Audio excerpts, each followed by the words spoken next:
Hello there, hoppers, and welcome! Now, as you should all know by now, the new mainline Pokémon games are just around the corner. Yes, Pokémon Sword and Pokémon Shield will be released later this year, bringing with them a new region to explore and, of course, a new Dex full of new Pokémon to catch and train. And the trailer granted us our first look at some of these much anticipated Generation 8 Pocket Monsters, with the reveal of the brand new starter trio. Introducing Grookey, Scorbunny and Sobble. Yes, these three interesting looking Pokemon are at the centre of attention, with some going as far as to draw fan art already, a load of which was actually uploaded within hours of the trailer dropping. Hell, before I even finished watching the trailer for the second time, there was artwork everywhere. Although, that being said, not all the artwork is, well, shall we say, safe for work? Yeah. Anyway, regardless of some very over-eager and apparently very horny beavers, the fanbase has clearly lit up with excitement and anticipation over these three little bundles of joy. So, of course, as you'd expect, I'm going to be digging deep into these Pokemon. Not as deep as some, mind you. But yes, over the next 3 videos, I'm going to go through them one by one, talking about their designs and discussing what I like and what I dislike so far. I'll also be talking about their potential shiny variants, and of course conclude with the Pokemon that I myself will be choosing when the games finally release.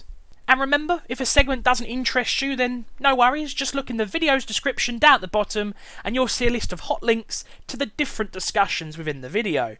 That way you can navigate with ease to a point of interest. And speaking of interest, if you want more Pokémon Sword and Shield trailer analysis videos, then maybe check out my first video where I discuss the new Gala region, analysing and speculating about the new region and its clear United Kingdom roots. So, if you missed out on it and you're interested, don't worry, I'll leave a link in the description and at the end of the video, so feel free to check it out. Anyway, with all that out of the way, let's get straight into it, starting with the topic of today's video.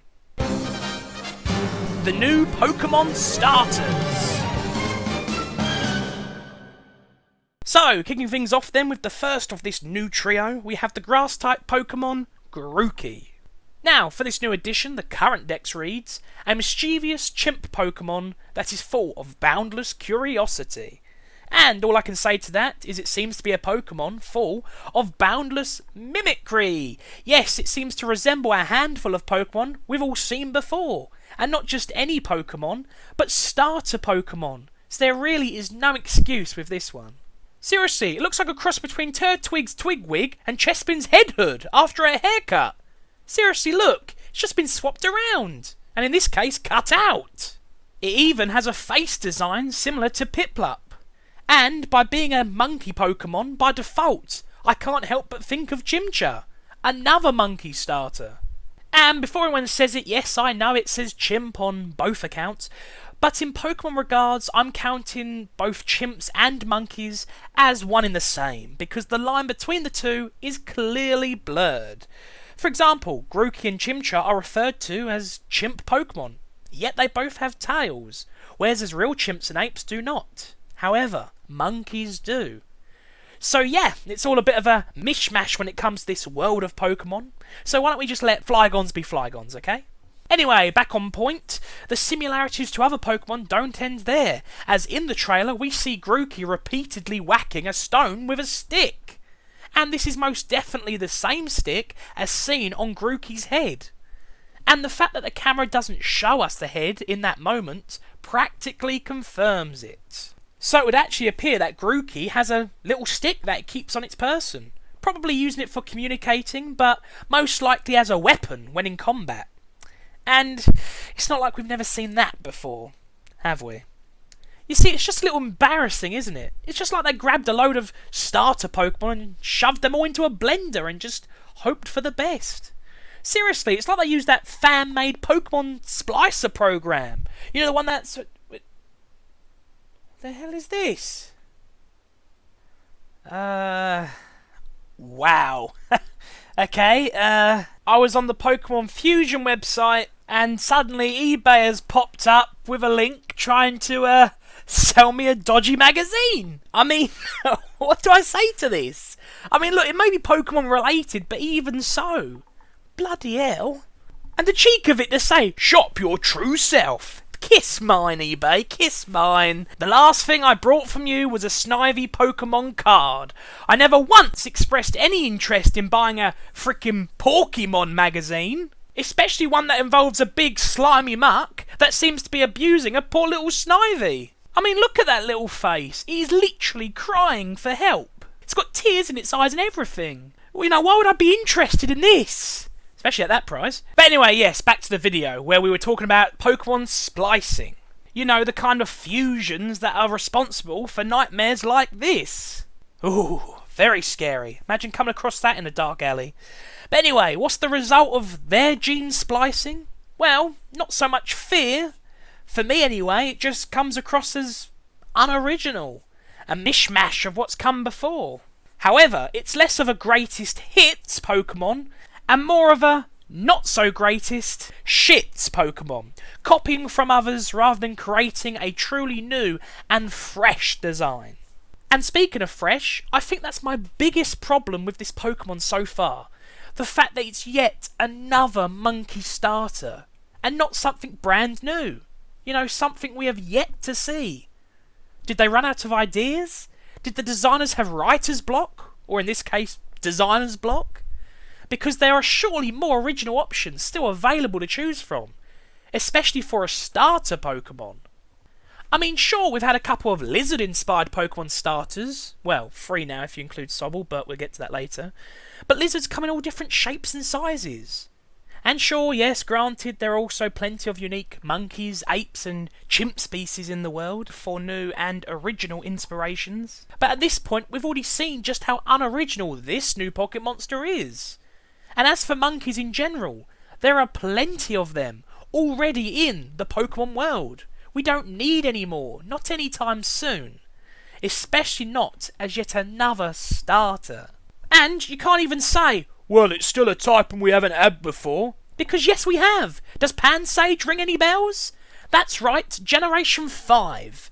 Didn't just give us one new monkey. Oh no, it gave us 6 of the bastards. The only good thing about them is that none of them were starters. But regardless, when you actually consider the special treatment these 3 got in Generation 5, and when you throw into the mix all the other countless renditions of monkey Pokemon that we've seen over the years, I think it's safe to say, with certainty, that the Pokemon monkey has been done justice. Or, as I would say, it's been overused. So, as I'm sure you can all tell by now, I'm not a fan of Grookey. Not at all. I just feel like it's a little too familiar on the design front. I mean, as you can see, I didn't have to do much digging to find a resemblance. I found 4 just in the list of previous starters. And when a new starter seems to be borrowing from another, let alone 4 of them, you know there's a problem. And for me personally, this is a problem I just can't ignore. I mean, I'm not saying we can't revisit influences from time to time, but it's how you go about it. I mean, just take Salandit for example. It's a lizard and it's part fire type. We've had that before, you're probably saying. And yes, you're right, we have. But unlike Grookey, it's an original design. A new, fresh take on an old idea. This little pocket monster could have easily been one of the starting trio for its respected generation. I genuinely think it had the potential to do so. It's got such a great and fresh design. However, that being said, instead of giving us yet another fire lizard starter, the games gave us something different. And as for Salandit, well, it's just another Pokemon on an ever-expanding dex. But still, what's wrong with that? So in all, what I'm trying to say is, if the developers really wanted to have Grookey in the game, looking like the throwback and the tribute act that it is, then that's fine. But what I'm saying is, it doesn't have to be one of your main 3, you know, drawing all the attention to itself. Especially when it seems to borrow from 4 of your previous ones, 3 of which are in the same damn generation. But anyway, nevertheless, I will be very interested to see the other Pokemon in this new Generation 8 dex, and figure what could have possibly made for a better starter to replace Grookey. Now, speaking of replacements, it's time for a quick look into the possible colour renditions that could be chosen for this new starter's shiny form. And after doing my research, I discovered that there seems to be somewhat of a trend with the grass starters, and that is their shiny alternatives are not very good. Seriously, for the most part they are all just a slightly different shade of the green they already were. Of course, that being said, there are some exceptions, such as Chikorita for example, as it goes from a common green to a pretty cool yellow and gold colouring.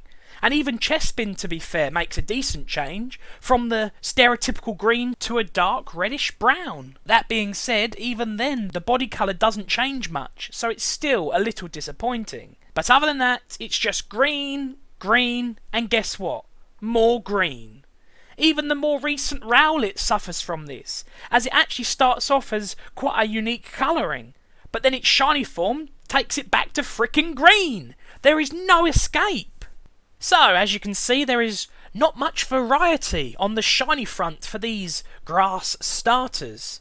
So, with all that in mind, the chances are that Grookey's shiny form will actually look something like this.